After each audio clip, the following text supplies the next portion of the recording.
Hi hello ವೀಕ್ಷಕರೇ ಸ್ನೇಹಿತರೆ, ನಾನು ಇವತ್ತು ನಿಮಗೂ ಕೂಡ ಇಷ್ಟು ಉದ್ದವಾಗಿ ಗ್ರೋತ್ ಆಗುವಂಥ ಒಂದು ಹೇರ್ ಟಿಪ್ಸ್ ಕೊಡ್ತೀನಿ. ಖಂಡಿತವಾಗಿ ನೀವೇನಾದರೂ ಫಾಲೋ ಮಾಡಿದ್ರೆ ಸಾಕು, ನಿಮ್ಮ ಕೂದಲು ದಟ್ಟವಾಗಿ, ದೃಢವಾಗಿ, ಉದ್ದವಾಗಿ ಬೆಳೆಯುತ್ತೆ. ಹಾಗೆ ಉದುರೋಗಿರೋಂಥ ಕೂದಲು ಕೂಡ ಹೊಸದಾಗಿ ಗ್ರೋತ್ ಆಗುತ್ತೆ. ಹಾಗೆ ಕೂದಲು ಜಾಸ್ತಿನೇ ತಲೆಯಲ್ಲಿ ಬೋಳು ತಲೆ ಇರುವಂಥ ಸಮಸ್ಯೆ ಇದ್ದರೂ ಕೂಡ ಅವರ ತಲೆಯಲ್ಲಿ ಕೂಡ ಗಟ್ಟಿಮುಟ್ಟಾಗಿ ಕೂದಲು ಗ್ರೋತ್ ಆಗುತ್ತೆ. ನೋಡ್ಬೋದು, ಆಫ್ಟರ್ ಆ್ಯಂಡ್ ಬಿಗಿನ್ ರಿಸಲ್ಟ್ ತುಂಬಾ ಚೆನ್ನಾಗಿ ಸಿಗುತ್ತೆ. ಹಾಗಿದ್ರೆ ಮನೇಲಿರುವಂಥದ್ದೇ ತಗೊಂಡು ನಾವು ಇಷ್ಟು ಚೆನ್ನಾಗಿ ಹೇರ್ ಗ್ರೋತ್ ಮಾಡ್ಬೋದಂತ ಖಂಡಿತವಾಗಿ ವಿಡಿಯೋ ನೋಡಿದ್ರೆ ನಿಮಗೂ ಕೂಡ ಅರ್ಥವಾಗುತ್ತೆ. ಹಾಗೆ ಮತ್ತೆ ಮತ್ತೆ ನೀವು ಕೂಡ ಕೂದಲು ಕಟ್ ಮಾಡುವಂಥ ಅವಶ್ಯಕತೆ ಬಂದ್ಬಿಡುತ್ತೆ, ಅಷ್ಟು ಚೆನ್ನಾಗಿ ಹೇರ್ ಗ್ರೋತ್ ಆಗುತ್ತೆ. ಒಂದೇ ವಾರದಲ್ಲಿ ಟ್ರೈ ಮಾಡಿ 3 ಸರ್ತಿ ನಿಮ್ಮ ಹೇರ್ 10 ಪಟ್ಟು ಉದ್ದವಾಗಿ ಗ್ರೋತ್ನೆಸ್ ನೋಡ್ಬೋದು. ಹಾಗಿದ್ರೆ ಇವತ್ತಿನ ಈ ಬ್ಯೂಟಿಫುಲ್ ಆದ ಹೇರ್ ಟಿಪ್ಸ್ ಖಂಡಿತವಾಗಿ ನೀವು ಕೂಡ ನೋಡಬೇಕಂತ ಅಂದ್ಕೊಂಡ್ರೆ ನಮ್ಮ ವಿಡಿಯೋ ಸಬ್ಸ್ಕ್ರೈಬ್ ಮಾಡಿ, ಲೈಕ್ ಮಾಡಿ, ಶೇರ್ ಮಾಡಿ ಅಂತ ಕೇಳ್ಕೊಳ್ತೀನಿ. ಹಾಗೆ ನಮ್ಮ ಹೊಸದಾಗಿ ಯಾರೆಲ್ಲ ನೋಡಿದ್ರು ಅವ್ರು ಪೂರ್ತಿಯಾಗಿ ವಿಡಿಯೋ ನೋಡ್ಕೊಂಡು ಹೋಗಿ, ನಿಮಗೂ ಕೂಡ ರಿಸಲ್ಟ್ ಸಿಗುತ್ತೆ. ಬನ್ನಿ ತಡ ಮಾಡದೆ ಹೋಗಿ ನೋಡೋಣ. ಸ್ನೇಹಿತರೆ ನೋಡಿ, ನಾವು ಅಕ್ಕಿ ತಗೊಂಡಿದ್ದೀವಿ. ರೇಷನ್ ಅಕ್ಕಿ ಬಳಸ್ತಾ ಇದ್ದೀನಿ. ರೇಷನ್ ಅಕ್ಕಿ ಬಳಸೋದ್ರಿಂದ ನಮ್ಮ ಹೇರಿಗೆ ಒಂದು ಪವರ್ಫುಲ್ ಆಗಿರುವಂಥದ್ದು ಒಂದು ಈ ಹೇರ್ ಸಿರಮ್ ಸಿಗುತ್ತೆ. ಹಾಗಾಗಿ ನಾವು ಅಕ್ಕಿ ಬಳಸುವಾಗ ನಾವು ಯಾವ್ದು ಅಕ್ಕಿ ಬಳಸ್ತೀವಿ ಅಂದರೆ ಸ್ವಲ್ಪ ಜಾಸ್ತಿ ಗಂಜಿ ಅಂಶ ಇರಬೇಕು, ಆ ಅಕ್ಕಿಯನ್ನು ಬಳಸಬೇಕಾಗತ್ತೆ. ಹಾಗಾಗಿ ರೇಷನ್ ಅಕ್ಕಿ ತುಂಬಾ ಬೆಟರ್ ಅನ್ಬೋದು. ಇದರಲ್ಲಿ ಸ್ವಲ್ಪ ಗಂಜಿ ಅಂಶ ಜಾಸ್ತಿ ಇರುತ್ತೆ. ಹಾಗಾಗಿ ನಾನು ಇವಾಗ ನೋಡ್ತಾ ಇರ್ಬೋದು, ಒಂದು 3 ಸ್ಪೂನಷ್ಟು ರೇಷನ್ ಅಕ್ಕಿಯನ್ನು ತಗೊಳ್ತಾ ಇದ್ದೀನಿ. ಇವಾಗ ಒಂದು ಬೌಲಲ್ಲಿ ಹಾಕಿದ್ದೀನಿ ನೋಡಿ ರೇಷನ್ ಅಕ್ಕಿ. ನಿಮ್ಮ ಹೇರಿಗೆ ಇದನ್ನು ಯಾವ ರೀತಿಯಾಗಿ ಯೂಸ್ ಮಾಡಬೇಕಂತ ಕೂಡ ತೋರಿಸ್ಕೊಡ್ತೀನಿ ನೋಡಿ. ಇವಾಗ ಇದಕ್ಕೆ 1 ಲೋಟದಷ್ಟು ನೀರನ್ನು ಹಾಕ್ತಾ ಇದ್ದೀನಿ. ಇವಾಗ ಇದು 3 ಸ್ಪೂನಷ್ಟು ಅಕ್ಕಿಯನ್ನು ತೊಗೊಂಡಿದ್ದೀನಿ. ಹಾಗೆ ನಾನು ದೊಡ್ಡ ಲೋಟದಲ್ಲಿ 1 ಲೋಟದಷ್ಟು ನೀರನ್ನು ಹಾಕಿದ್ದೀನಿ. ಆಮೇಲೆ ಇದನ್ನು ಸ್ಟವ್ ಮೇಲೆ ಇಟ್ಕೊಂಡು ಚೆನ್ನಾಗಿ ಬಾಯ್ಲ್ ಮಾಡ್ಕೋಬೇಕು. ಇದು ನಾವು ಎಷ್ಟೋ ತನಕ ಬಾಯ್ಲ್ ಮಾಡಬೇಕಂದ್ರೆ ಸ್ನೇಹಿತರೆ, ನಿಮಗೆ ಫಸ್ಟೇ ಹೇಳಿದ್ದೀನಲ್ವ, ಅಕ್ಕಿ ಗಂಜಿ ಬಿಡಬೇಕು, ಅಲ್ಲಿವರೆಗೂ ಬಾಯ್ಲ್ ಮಾಡಿ. ಆಮೇಲೆ ಇದಕ್ಕೆ ಇನ್ನೊಂದು ಹಾಕ್ತಾ ಇರೋಂಥದ್ದು ಏನಂದರೆ ನೋಡ್ತಾ ಇರ್ಬೋದು, ಅಗಸೆ ಬೀಜ. ಅಗಸೆ ಬೀಜ ಕೂಡ ಇದರಲ್ಲಿ ನೋಡ್ತಾ ಇರ್ಬೋದು ಪವರ್ಫುಲ್ಲಾಗಿ ನಮ್ಮ ಹೇರಿಗೆ ಶೈನಿಂಗ್ ಮಾಡುತ್ತೆ. ಹೇಗೆ ನಮ್ಮ ಕೂದಲು ಸಾಫ್ಟ್ ಆ್ಯಂಡ್ ಸಿಲ್ಕಿಯಾಗಿ ಕಾಣಿಸುತ್ತೆ, ರೇಷ್ಮೆ ಥರ ಕಾಣಿಸುತ್ತೆ ನಮ್ಮ ಕೂದಲು. ಹಾಗೆ ಕೂದಲು ಗ್ರೋತ್ನೆಸ್ ಮಾಡುವಂಥದ್ದು ಕೂಡ ಇದರಲ್ಲಿ ಶಕ್ತಿ ಇರುವಂಥದ್ದು. ಇದನ್ನು ನಾವು ಯಾವ ರೀತಿಯಾಗಿ ಬಳಕೆಗಳು ಮಾಡ್ತೀವಿ ಅದರ ಮುಖಾಂತರ ನಮ್ಮ ಹೇರ್ ಗ್ರೋತ್ನೆಸ್ ಆಗುತ್ತೆ. ಇವಾಗ ನಾನು ಅಗಸೆ ಬೀಜ ಕೂಡ ಒಂದು 2 ಸ್ಪೂನಷ್ಟು ತೊಗೊಂಡಿದ್ದೀನಿ. ಅದನ್ನು ಕೂಡ ನಾನು ಇವಾಗ ಈ ಕುದಿಯುವಂಥ ನೋಡ್ತಾ ಇರ್ಬೋದು ಇದರಲ್ಲಿ ಹಾಕಿಬಿಡ್ತೀನಿ. ಇವಾಗ ನೋಡಿ, ಎರಡೂ ಕೂಡ ಕುದಿಬೇಕು. ಅಗಸೆ ಬೀಜ ಕೂಡ ಅದರಲ್ಲಿ ಜಿಗ್ಗಿ ಅಂಶ ಜಾಸ್ತಿ ಇರುತ್ತೆ, ಜೆಲ್ ರೀತಿ ನಮಗೆ ಜೆಲ್ ಫಾರ್ಮಲ್ಲಿ ಬರುತ್ತೆ. ಅಲ್ಲಿವರೆಗೂ ಹಾಗೆ ಕುದಿಸ್ಬೇಕು. ಆಮೇಲೆ ತಗೊಳ್ತಾ ಇರೋವಂಥದ್ದು ಮೆಂತ್ಯ ಕಾಳು. ಮೆಂತ್ಯ ಕಾಳು ಕೂಡ ಬೆನಿಫಿಟ್ಸ್ ತುಂಬಾ ಇರುವಂಥದ್ದು ಸ್ನೇಹಿತರೆ.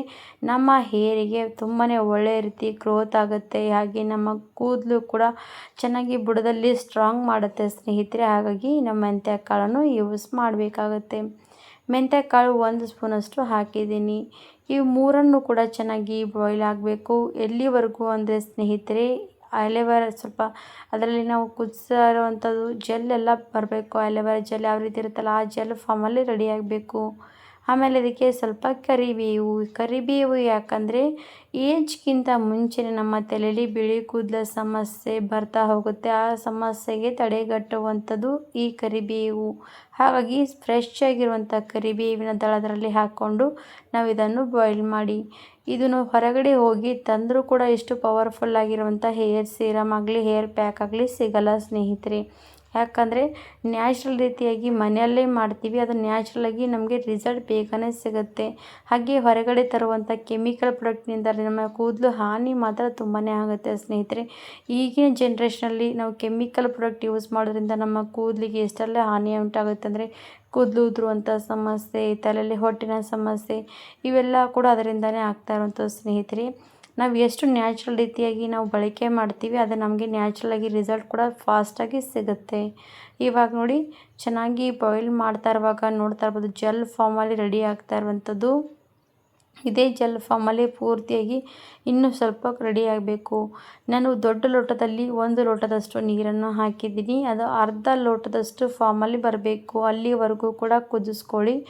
ಇದಕ್ಕೆ ನಾನು ಇನ್ನೊಂದು ಸೇರಿಸ್ತಾ ಇರೋವಂಥದ್ದು ರೋಸ್ಮೇರಿ ಕೂಡ ಬೆಸ್ಟ್ ಅನ್ಬೋದು ಸ್ನೇಹಿತರೆ. ಹೇರಿಗೆ ನಮ್ಮ ಕೂದಲು ಹೊಸದಾಗಿ ಗ್ರೋತ್ ಆಗುವಂಥದ್ದು ಕೂಡ ಸಹಾಯ ಮಾಡುತ್ತೆ. ಹಾಗೆ ನಮ್ಮ ಕೂದಲು ಸ್ಪೀಡಾಗಿ ಗ್ರೋತ್ನೆಸ್ ಕೂಡ ಮಾಡುತ್ತೆ. ಹಾಗಾಗಿ ಇದನ್ನು ಚೆನ್ನಾಗಿ ಅದರಲ್ಲಿ ಹಾಕಿ ಕುದಿಸ್ಕೊಳ್ಳಿ. ಇವಾಗ ಕುದಿಯುವಾಗ ನೋಡಿ ಎಲ್ಲಿವರೆಗೂ ಕುದಿಸ್ಕೋಬೇಕಂದ್ರೆ ನೋಡಿ ಇವಾಗ ಇಷ್ಟು ಫಾರ್ಮಲ್ಲಿ ಬರಬೇಕು ಅಲ್ಲಿವರೆಗೂ ನಾವು ಕುದಿಸ್ಕೊಂಡಿದ್ದೀವಿ. ಅನ್ನ ಅರ್ಧದಷ್ಟು ಕುದ್ದು ಗಂಜಿ ಗಂಜಿ ಥರ ಕಾಣಿಸ್ಬೇಕು. ಆವಾಗ ನಾವು ಇದನ್ನು ಸ್ಟವ್ ಆಫ್ ಮಾಡಿ ಇವಾಗ ಇದನ್ನು ಸೋದಿಸ್ಕೊಂಡು ತಗೋಬೇಕು. ಈಗ ನಿಮಗೆ ಕಾಣಿಸ್ತಾ ಇರ್ಬೋದು ಸೋದಿಸಿರೋಂಥದ್ದು. ಇವಾಗ ಇದು ಸಿರಮ್ ರೆಡಿಯಾಗಿರೋಂಥದ್ದು. ನಾನು ಇನ್ನೊಂದು ಕೂಡ ತೋರಿಸ್ತೀನಿ ನೋಡಿ. ಈ ಸಿರಮ್ ಸೈಡಿಗಿಡಿ. ಆಮೇಲೆ ನಾವೀಗ ಕುದಿಸ್ಕೊಂಡಿರೋಂಥದ್ದು ಈ ಥರ ನೋಡಿ ಅನ್ನ ಆಗಲಿ ಅದರಲ್ಲಿ ಹಾಕಿರುವಂಥ ಅಗಸೆ ಬೀಜ, ಮೆಂತ್ಯ ಕಾಳು, ರೋಸ್ಮೇರಿ, ಕರಿಬೇವು ಇವಿಷ್ಟು ಕೂಡ ಒಂದು ಮಿಕ್ಸಿ ಜಾರಲ್ಲಿ ಹಾಕಿ ಇದನ್ನು ಪೇಸ್ಟ್ ಮಾಡ್ಕೊಂಡು ಬರಬೇಕು.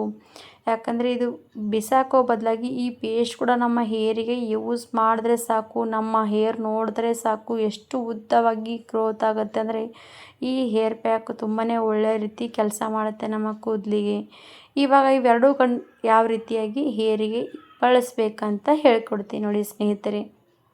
ನಾವಿವಾಗ ರಾತ್ರಿ ಮಲ್ಕೊಳ್ಳೋವಾಗ ಈ ಸಿರಮನ್ನು ನಾವು ಹೇರಿಗೆ ಎಲ್ಲ ಕಡೆ ಅಪ್ಲೈ ಮಾಡಿಕೊಂಡು ಮಲ್ಕೋಬೇಕು.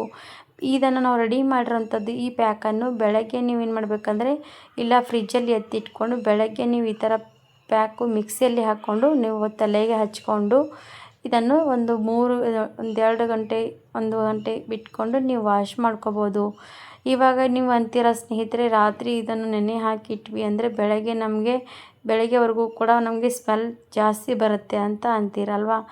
ಆಗಿದ್ದರೆ ನೀವೇನು ಮಾಡಬೇಕಂದ್ರೆ ಈ ಪ್ಯಾಕನ್ನು ನೀವು ಇದು ಸಿರಮ್ಮು ಫಸ್ಟಿಗೆ ಈ ಥರ ವಿಟಮಿನ್ ಇ ಕ್ಯಾಪ್ಸೂಲ್ ಹಾಕಿ ನೀವು ಫಸ್ಟ್ ಏನು ಮಾಡಬೇಕಂದ್ರೆ ಒಂದು ಹಾಫ್ ಆನ್ ಅವರ್ ಮುಂಚೆ ಈ ಸಿರಮನ್ನು ಅಪ್ಲೈ ಮಾಡ್ಕೋಬೇಕು. ಸಿರಮನ್ನು ಅಪ್ಲೈ ಮಾಡ್ಕೊಂಡಾದಮೇಲೆ ಪೂರ್ತಿ ಸಿರಮ್ ಅಬ್ಸರ್ವ್ ಮಾಡ್ಕೊಂಡ್ಬಿಡುತ್ತೆ. ಅಬ್ಸರ್ವ್ ಮಾಡ್ಕೊಂಡಾದಮೇಲೆ ಈ ಪ್ಯಾಕನ್ನು ನಾವು ಹಚ್ಕೋಬೇಕು. ಈ ಪ್ಯಾಕಿಗೆ ಸ್ವಲ್ಪ ಕೊಬ್ಬರಿ ಎಣ್ಣೆ ಡ್ರಾಪ್ ಹಾಕ್ಕೊಂಡು ಹಚ್ಕೊಳ್ಳಿ. ಯಾಕಂದರೆ ತಲೆಗೆ ವಾಶ್ ಮಾಡುವಾಗ ಸ್ವಲ್ಪ ಈಸಿ ಆಗುತ್ತೆ. ಇವಾಗ ಈ ಪ್ಯಾಕ್ ಹಚ್ಚೋದು ಮುಂಚೆ ನಾವು ಸಿರಮನ್ನು ಅಪ್ಲೈ ಮಾಡ್ಕೊಂಡು 1 ಗಂಟೆಗಳ ಬಿಟ್ಕೊಂಡು ಆದರೂ ಕೂಡ ನೀವು ಈ ಪ್ಯಾಕನ್ನು ಹಚ್ಕೊಂಡು ಹಾಫ್ ಆನ್ ಅವರ್ ಬಿಡ್ಬೋದು. ಖಂಡಿತವಾಗಿ ಟ್ರೈ ಮಾಡಿ. ವಿಡಿಯೋ ಇಷ್ಟ ಆದರೆ ಲೈಕ್ ಮಾಡಿ. ಧನ್ಯವಾದ.